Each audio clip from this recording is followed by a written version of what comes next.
ವಸಂತ ಪಂಚಮಿಯ ಆಚರಣೆಯ ಹಿನ್ನೆಲೆಯನ್ನು ಹುಡುಕಿದರೆ ದ್ವಾಪರ ಯುಗದಲ್ಲಿಯೂ ಸಹ ಈ ಆಚರಣೆ ನಡೆದಿರುವುದು ತಿಳಿಯುತ್ತದೆ.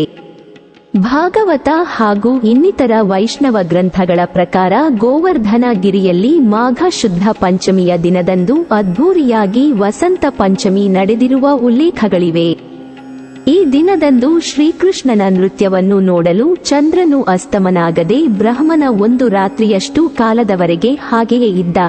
ಆದ್ದರಿಂದ ಗೋವರ್ಧನ ಗಿರಿಯಲ್ಲಿ ಕೃಷ್ಣ ನೃತ್ಯ ಮಾಡಿದ ಪ್ರದೇಶ ಚಂದ್ರ ಸರೋವರ ಎಂದು ಕರೆಯಲಾಗುತ್ತದೆ. ವಸಂತ ಪಂಚಮಿ ಸರಸ್ವತಿ ದೇವಿ ಅವತರಿಸಿದ ದಿನವೂ ಆಗಿದ್ದು, ಪೌರಾಣಿಕ ಉಲ್ಲೇಖಗಳ ಪ್ರಕಾರ ಬ್ರಹ್ಮನ ಮನಸ್ಸಿನಿಂದ ಸರಸ್ವತಿ ಆವಿರ್ಭವಿಸಿದಳು ಎಂದು ಹೇಳಲಾಗುತ್ತದೆ. ಸರಸ್ವತಿ ಆವಿರ್ಭವಿಸಿದ ನಂತರ ಬ್ರಹ್ಮ ತಪಸ್ಸನ್ನಾಚರಿಸಲು ಪ್ರಾರಂಭಿಸಿ ಆಧ್ಯಾತ್ಮಿಕ ಜ್ಞಾನ ಪಡೆದ ಎಂದು ಹೇಳಲಾಗುತ್ತದೆ. ಒಟ್ಟಾರೆ ಈ ದಿನದಂದು ಸರಸ್ವತಿ ಪೂಜೆಯನ್ನಾಚರಿಸುವ ಪದ್ಧತಿ ಸಾವಿರಾರು ವರ್ಷಗಳಿಂದ ನಡೆದು ಬಂದಿದೆ. ವಸಂತ ಪಂಚಮಿಯು ಕಲಿಕೆ ಮತ್ತು ಜ್ಞಾನದ ದೇವತೆಯನ್ನು ಮೆಚ್ಚಿಸಲು ಒಂದು ವಿಶೇಷ ಸಂದರ್ಭವಾಗಿದೆ. ತಾಯಿ ಶಾರದೆಯನ್ನು ಮೆಚ್ಚಿಸಲು ಸ್ನಾನದ ನಂತರ ಬಿಳಿ ಅಥವಾ ಹಳದಿ ಬಟ್ಟೆಗಳನ್ನು ಧರಿಸಬೇಕು. ಪೂರ್ವ ಅಥವಾ ಉತ್ತರಕ್ಕೆ ಮುಖ ಮಾಡಿ ಪೂಜೆಯನ್ನು ಪ್ರಾರಂಭಿಸಬೇಕು. ಹಳದಿ ಬಟ್ಟೆಯ ಮೇಲೆ ತಾಯಿ ಸರಸ್ವತಿಯನ್ನು ಸ್ಥಾಪಿಸಬೇಕು. ಇದಾದ ನಂತರ ಅವರ ಮುಂದೆ ಪ್ರಸಾದವಾಗಿ ರಂಗೋಲಿ, ಶ್ರೀಗಂಧದ ಕುಂಕುಮ, ಅರಿಶಿನ, ಅಕ್ಷತೆ, ಹಳದಿ ಹೂವುಗಳು, ಹಳದಿ ಸಿಹಿ ತಿಂಡಿಗಳು, ಸಕ್ಕರೆ ಮಿಠಾಯಿ, ಮೊಸರು, ಕಡುಬು ಇತ್ಯಾದಿಗಳನ್ನು ಇರಿಸಬೇಕು. ಪೂಜೆಯ ಸಮಯದಲ್ಲಿ ಬಲಗೈಯಿಂದ ತಾಯಿ ಶಾರದೆಗೆ ಬಿಳಿ ಚಂದನ, ಬಿಳಿ ಅಥವಾ ಹಳದಿ ಹೂವುಗಳನ್ನು ಅರ್ಪಿಸಿ.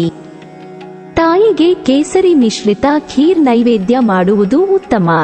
ನಂತರ ಅರಿಶಿನ ಅಥವಾ ಹರಳಿನ ಮಾಲೆಯೊಂದಿಗೆ ಓಂ ಸರಸ್ವತ್ಯೈ ನಮಃ ಎಂಬ ಈ ಮಂತ್ರವನ್ನು ಜಪಿಸಬೇಕು.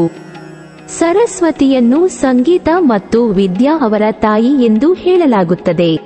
ಆದ್ದರಿಂದ ಸಂಗೀತ ವಾದ್ಯಗಳು ಮತ್ತು ಪುಸ್ತಕಗಳನ್ನು ಸಹ ಈ ದಿನ ಪೂಜಿಸಲಾಗುತ್ತದೆ. ಮಾಘ ಮಾಸದ 5ನೇ ದಿನದಂದು ಆಚರಿಸಲಾಗುತ್ತದೆ. ಈ ದಿನದಿಂದ ವಸಂತ ಋತುಮಾನವು ಪ್ರಾರಂಭವಾಗುತ್ತದೆ. ಬದಲಾವಣೆಯನ್ನು ನೈಸರ್ಗಿಕ ರೂಪದಲ್ಲಿಯೂ ಅನುಭವಿಸಲಾಗುತ್ತದೆ. ಈ ದಿನ ಶರತ್ಕಾಲದ ಋತುಮಾನವು ಕೊನೆಗೊಳ್ಳುತ್ತದೆ ಮತ್ತು ಹಸಿರು ಪ್ರಾರಂಭವಾಗುತ್ತದೆ.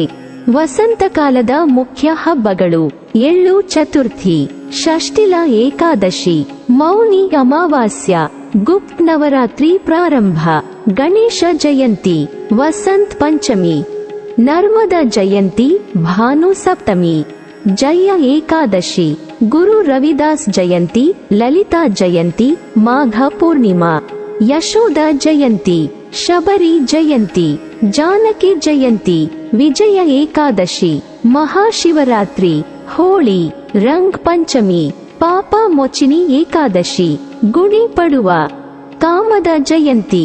ವಸಂತ ಋತುವನ್ನು ಋತುಮಾನ ರಾಜ ಎಂದು ಪರಿಗಣಿಸಲಾಗುತ್ತದೆ. ಈ ಇಡೀ ತಿಂಗಳು ತುಂಬಾ ಶಾಂತ ಮತ್ತು ಸಮತೋಲಿತವಾಗಿದೆ.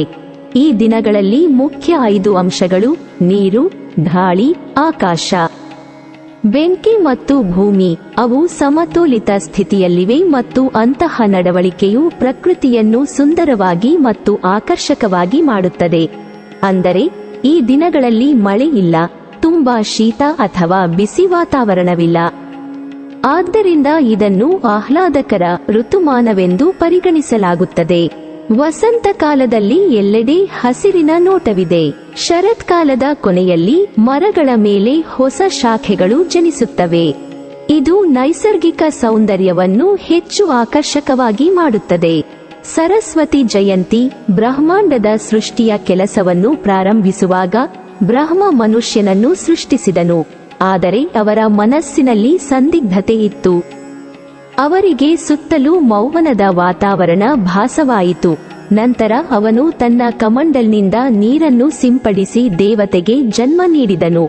ಅದು ಅವರ ಮಾನಸ ಮಗಳು ಎಂದು ಹೇಳುತ್ತಾರೆ. ನಾವು ಅವಳನ್ನು ಸರಸ್ವತಿ ದೇವಿ ಎಂದು ಕರೆಯುತ್ತೇವೆ. ಈ ದೇವತೆ ಹುಟ್ಟಿದಾಗ ಅವಳ ಕೈಯಲ್ಲಿ ವೀಣಾ, ಇನ್ನೊಂದರಲ್ಲಿ ಪುಸ್ತಕ ಮತ್ತು ಇನ್ನೊಂದರಲ್ಲಿ ಹಾರವನ್ನು ಹೊಂದಿದ್ದಳು. ಅವಳ ಜನನದ ನಂತರ ವೀಣೆಯನ್ನು ನುಡಿಸಲು ಕೇಳಲಾಯಿತು. ನಂತರ ಸರಸ್ವತಿ ದೇವಿಯು ಧ್ವನಿಯನ್ನು ಹರಡಿದ ತಕ್ಷಣ ಭೂಮಿಯು ಕಂಪಿಸಿತು ಮತ್ತು ಮನುಷ್ಯನಿಗೆ ಧ್ವನಿ ಆಲಿಂಗನ ಆಯಿತು ಮತ್ತು ಭೂಮಿಯ ಮೌನ ಕೊನೆಗೊಂಡಿತು. ಪ್ರತಿ ಜೀವಿಗಳಲ್ಲಿ ಒಂದು ಧ್ವನಿ ಪ್ರಾರಂಭವಾಯಿತು. ಸಸ್ಯವರ್ಗ ಮತ್ತು ನೀರಿನ ಹರಿವು ಭೂಮಿಯ ಮೇಲೆ ಬೆಳೆಯುತ್ತಿದೆ ಮತ್ತು ಪ್ರಜ್ಞೆ ಎಲ್ಲರಲ್ಲೂ ಹರಡಲು ಪ್ರಾರಂಭಿಸಿತು. ಆದ್ದರಿಂದ ಈ ದಿನವನ್ನು ಸರಸ್ವತಿ ಜಯಂತಿ ಎಂದು ಆಚರಿಸಲಾಗುತ್ತದೆ. ದಂತಕಥೆಯ ಪ್ರಕಾರ ರಾವಣನು ಸೀತೆಯನ್ನು ಅಪಹರಿಸಿದಾಗ ನಂತರ ಸೀತಾ ತನ್ನ ಆಭರಣಗಳನ್ನು ಭೂಮಿಯ ಮೇಲೆ ಎಸೆದಳು. ಇದರಿಂದಾಗಿ ರಾಮನ ತನ್ನ ಅಪಹರಣದ ಮಾರ್ಗದ ಬಗ್ಗೆ ತಿಳಿಯಬಹುದು. ಆ ಪ್ರತಿಯೊಂದು ಆಭರಣಗಳ ಮೂಲಕ ರಾಮನು ಸೀತೆಯನ್ನು ಹುಡುಕಲು ಪ್ರಾರಂಭಿಸಿದನು. ಅದೇ ಹುಡುಕಾಟದ ಸಮಯದಲ್ಲಿ ರಾಮನು ದಂಡಕಿರಣ್ಯವನ್ನು ತಲುಪಿದನು. ಅಲ್ಲಿ ಅವನು ಶಬರಿಯನ್ನು ಭೇಟಿಯಾದನು. ಅಲ್ಲಿ ಅವರು ಶಬರಿಯ ಬುಗುರಿ ಹಣ್ಣು ತಿನ್ನುವ ಮೂಲಕ ಶಬರಿಯ ಜೀವವನ್ನು ಮುಕ್ತಗೊಳಿಸಿದರು. ಆ ದಿನ ವಸಂತ ಪಂಚಮಿಯ ದಿನವಾಗಿತ್ತು ಎಂದು ಹೇಳಲಾಗುತ್ತದೆ. ಆದ್ದರಿಂದ ಇಂದಿಗೂ ಈ ಸ್ಥಳಗಳಲ್ಲಿ ವಸಂತ ಉತ್ಸವವನ್ನು ಶಬರಿ ಮಾತಾ ದೇವಸ್ಥಾನದಲ್ಲಿ ಆಚರಿಸಲಾಗುತ್ತದೆ.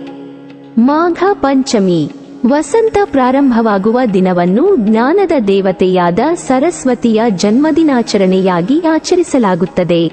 ಇದನ್ನು ಮುಖ್ಯವಾಗಿ ಪಶ್ಚಿಮ ಬಂಗಾಳ, ಉತ್ತರ ಪ್ರದೇಶ, ಮಧ್ಯ ಭಾರತ, ಬಿಹಾರ ಮತ್ತು ಪಂಜಾಬ್ ಪ್ರಾಂತ್ಯಗಳಲ್ಲಿ ಆಚರಿಸಲಾಗುತ್ತದೆ. ಸರಸ್ವತಿಯನ್ನು ಪೂಜಿಸುವ ಮೂಲಕ ವಸಂತ ಪಂಚಮಿಯ ಹಬ್ಬವು ಸರಸ್ವತಿ ವಂದನ ಅವರೊಂದಿಗೆ ಪೂರ್ಣಗೊಳ್ಳುತ್ತದೆ.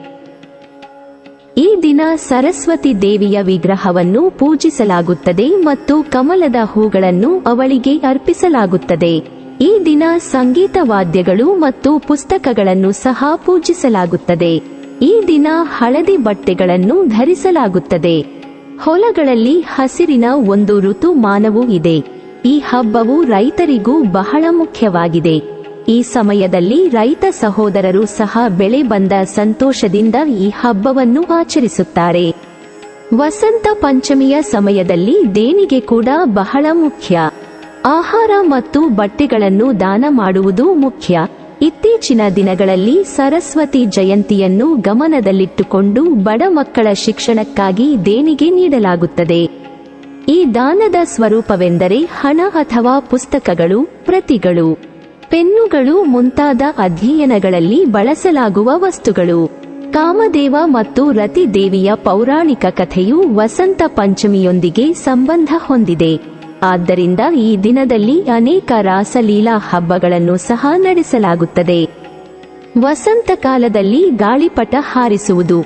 ಈ ಅಭ್ಯಾಸವನ್ನು ಪಂಜಾಬ್ ಪ್ರಾಂತ್ಯದವರು, ಇದನ್ನು ಮಹಾರಾಣಾ ರಂಜಿತ್ ಸಿಂಗ್ ಪ್ರಾರಂಭಿಸಿದರು.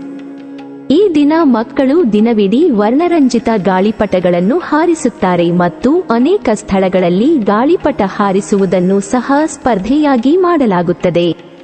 ವಸಂತ ಋತುವಿನ ಪ್ರಾಮುಖ್ಯತೆ ಹೆಚ್ಚು. ಈ ಋತುವನ್ನು ನಿಯಮವೆಂದು ಪರಿಗಣಿಸಲಾಗುತ್ತದೆ. ಈ ದಿನಗಳಲ್ಲಿ ನೈಸರ್ಗಿಕ ಬದಲಾವಣೆಗಳಿವೆ. ಅದು ತುಂಬಾ ಆಕರ್ಷಕ ಮತ್ತು ಆಹ್ಲಾದಕರವಾಗಿರುತ್ತದೆ. ಈ ಋತುವಿನಲ್ಲಿ ಅನೇಕ ಹಬ್ಬಗಳನ್ನು ಆಚರಿಸಲಾಗುತ್ತದೆ. ಇದರಲ್ಲಿ ವಸಂತ ಪಂಚಮಿಯ ದಿನದಂದು ಈ ಋತುವಿನ ಬದಲಾವಣೆಗಳನ್ನು ಅನುಭವಿಸಲಾಗುತ್ತದೆ. ಆದ್ದರಿಂದ ಈ ದಿನವನ್ನು ಹಬ್ಬವಾಗಿ ಆಚರಿಸಲಾಗುತ್ತದೆ.